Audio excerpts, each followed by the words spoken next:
Okay, let's dive into this. Welcome to The Explainer.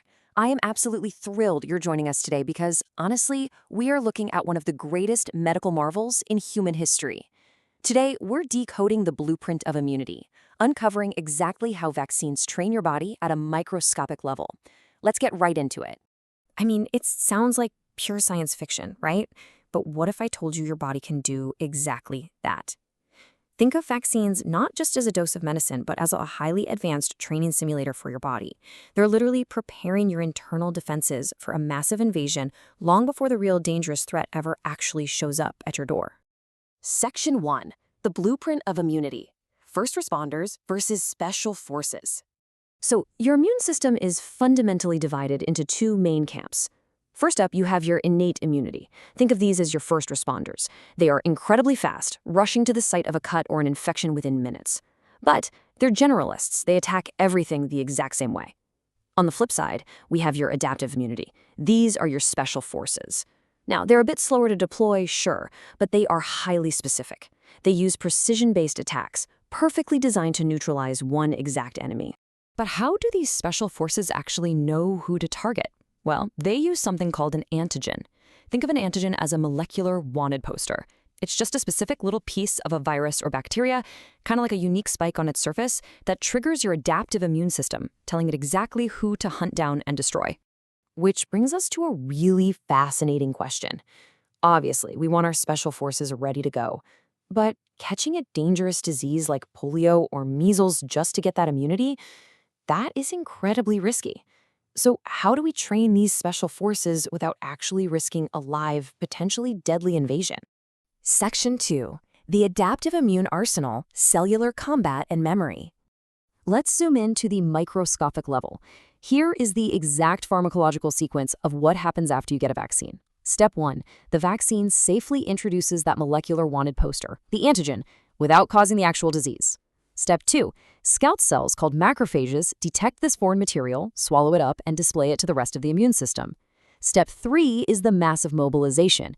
Your T cells act as generals, coordinating the attack, while your B cells, they act like microscopic weapons factories, pumping out up to thousands of antibodies every single second. Finally, step 4. Once that mock invasion is cleared out, memory cells are formed, and they'll stand guard for decades, ready to deploy at a moment's notice.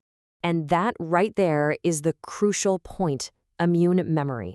For any students watching, this is your ultimate clinical pearl. These memory cells allow your B cells to immediately produce highly specific 3D antibodies that will physically latch onto and neutralize a live virus during a future real-world exposure. Your body literally remembers the enemy before it even strikes. It's an absolutely elegant system. But think about it for a second. The bacteria that causes tetanus is structurally totally different from the virus that causes measles. So, since every pathogen is different, shouldn't our training simulators be different too? Section 3. Vaccine Technologies Explained, the Arsenal of Defense. Medical science doesn't just rely on a one-size-fits-all simulator. It uses multiple blueprints depending on the specific clinical threat. For example, live attenuated vaccines use a severely weakened virus, like in the MMR shot. Inactivated vaccines use totally dead viruses to fight off threats like polio. Then you have viral vectors, which deliver the wanted poster using a completely harmless virus, a method heavily utilized for Ebola. And of course, the groundbreaking mRNA technology, which actually gives our own cells temporary genetic instructions to build the antigen themselves, like we saw with COVID-19. Every single blueprint is masterfully selected for its specific enemy. Now, you might be wondering, why do we sometimes have to go back for more training? Here is a quick clinical pearl on exactly why boosters are needed. First, waning humoral immunity. Sometimes the sheer number of antibodies floating in your blood just naturally drops over time. Second, viral mutations. Let's face it, viruses are sneaky, they change their disguises, so we need updated wanted posters. And third, booster doses forcefully enhance and multiply that memory cell response, really locking in that long-term protection. So, this technology is clearly brilliant in theory, but theory always has to be tested against reality. With billions of doses administered globally, what does the hard evidence actually tell us about safety?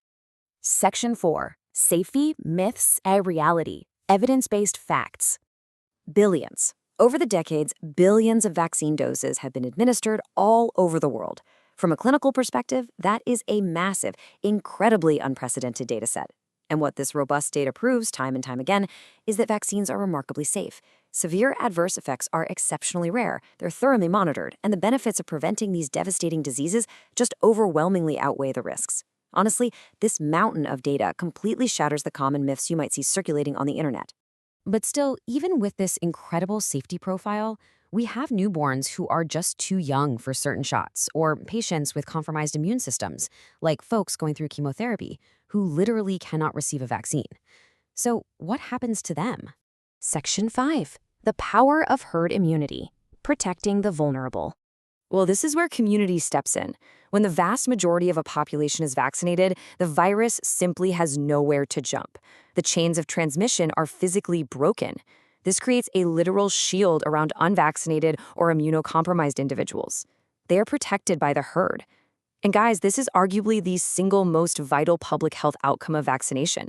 We don't just get it for ourselves, we get it to build a fortress around the most vulnerable people in our communities. It is a monumental achievement of modern medicine that we can eradicate entirely preventable infectious diseases. But it leaves us with a really inspiring thought. If we can eradicate diseases today, what on earth can this technology cure tomorrow? Section 6. The future of vaccines beyond infectious disease. Right now, as we speak, advanced laboratories all around the world are developing personalized vaccines and cancer therapeutics. Just imagine a world where a doctor can take a biopsy of a patient's tumor, sequence its unique genetic code, and literally custom print an mRNA vaccine designed to train that specific patient's special forces to hunt down and destroy their exact cancer cells. We aren't just preventing infections anymore. We are weaponizing the immune system to cure complex cellular diseases. It is mind-blowing.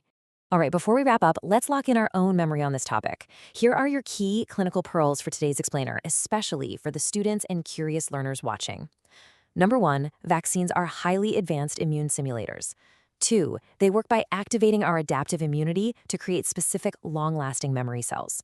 3, medical science uses multiple technologies, from mRNA to inactivated viruses, to uniquely target distinct threats. And 4, widespread vaccination achieves herd immunity, which is absolutely essential to protect the vulnerable among us. This technology has already completely changed the world, but it's pretty clear the story is just getting started. How do you think the next generation of personalized and cancer vaccines will change the course of human health over the next decade? I really want to know what you think, so drop your thoughts in the comments below. And hey, if you found this explainer helpful in mapping out the science of immunity, please do me a favor, like, subscribe, and share it with your fellow learners. I'll catch you in the next explainer.